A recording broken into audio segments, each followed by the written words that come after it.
ओम शांति। हम सभी बाबा के योगी बच्चे गृहस्थ जीवन में रहते हुए, संगठनों में रहते हुए कमल फूल समान न्यारे और प्यारे बनकर जीवन व्यतीत करते हैं। संसार में तो सभी लोग रहते हैं। हम ब्रह्मा वत्स भी यदि उनकी तरह बंधनों में फंसे हुए, ग्रस्त में लिप्त, कर्मों के बंधन में बहुत ज्यादा लिप्त रहेंगे तो हमारे ज्ञानी होने का फायदा ही क्या होगा। हम ज्ञानी हैं, हमें निमित्त भाव से जीवन में जीना है। धन है, ये सब प्रभु देन है। बाबा ने हमें दिया है इस परिवार को चलाने के लिए, दैट्स ऑल। धन में आसक्त हो जाना, धन ही सब कुछ है। धन धना धन धन, मन मना भव की जगह यही हो जाए तो इससे हमारी अलौकिक स्थिति बहुत ज्यादा प्रभावित हो जाती है। हम गृहस्थ में रहते हैं, दो चीजें और होती हैं, परिवार के साथ रहना, बच्चों के साथ रहना और काम काज करना। कार्य तो सबको करना है, चाहे कोई गृहस्थ में हो या समर्पित जीवन में होता हो। कार्यरत तो सभी हैं, पर कार्य करते उनसे न्यारे रहना, हर कर्म को अपना बंधन न बना देना। कार्य भी ऐसे भाव से करना मानो हम निर्लिप्त हों। ये कमल समान न्यारी और प्यारी स्थिति है। कार्य किया और देह से न्यारे हो गए। ऐसा अभ्यास कि इस देह में आए, कार्य करने के लिए अवतरित हुए, कार्य किया, फिर वापिस परम धाम चले गए।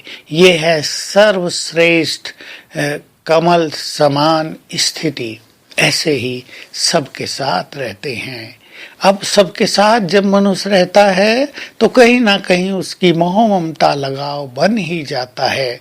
जिनको उसने जन्म दिया है उनसे ब्लड कनेक्शन होने के कारण उसका मोह बना ही रहता है।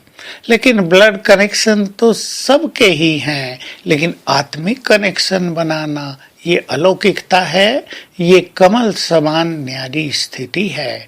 तो आइए हम सभी ये आदर्श प्रस्तुत करें कि संसार में रहते हुए भी हम मानो संसार में नहीं रहते।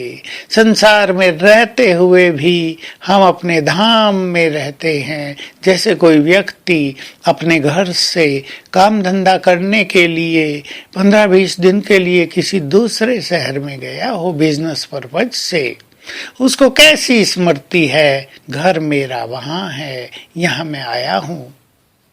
कैसे वो वहां से डिटैच रहेगा। इसी तरह हमें भी ये प्रैक्टिस करनी है, घर मेरा ब्रह्मलोक है और इस धरा पर मैं पार्ट बजाने के लिए आत्मा अवतरित होकर आई हूं। तो इस अभ्यास से हमारे नयन भी कमल समान बन जाएंगे। इसलिए देवताओं के अंग अंग के साथ कमल शब्द जोड़ा जाता है। कमल नैन, कमल मुख, कमल चरण, हस्त कमल। तो हम अपने नैनों को कमल बनाएं। और नैनों को कमल बनाने का अर्थ है अब इस देह को न देखकर, देह को देखते हुए भी इसमें चमकती हुई आत्मा को ही देखें। मुख से शब्द बोलें, लेकिन वही बोलें जो अमृत तुल्य हों। कानों से सुने, अच्छी बातें ही सुने। कर्म करते निर्लेप रहें। कर्मेंद्रियां इस संसार के विभिन्न रसों में रहें, लेकिन किसी भी रस में वो लिप्त न हो। ये है कमल समान न्यारी और प्यारी स्थिति। तो आज सारा दिन हम ये दो अभ्यास करेंगे। जिसे भी देखेंगे वो सब आत्माएं हैं, सभी परम धाम से आई हैं और हमें सबको ही परम धाम ले जाना है। ये 84 जन्मों का खेल पूरा हुआ।